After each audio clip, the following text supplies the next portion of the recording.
Hi friends, today recipe వచ్చేసి egg rice అండి.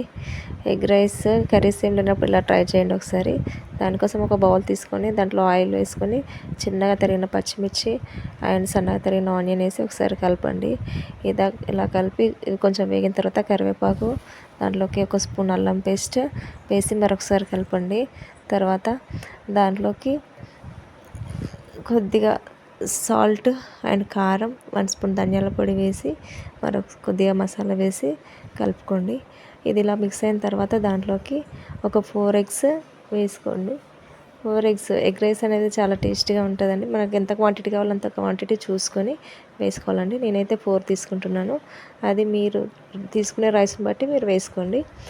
ఇలా 4 ఎగ్స్ తీసుకున్న తర్వాత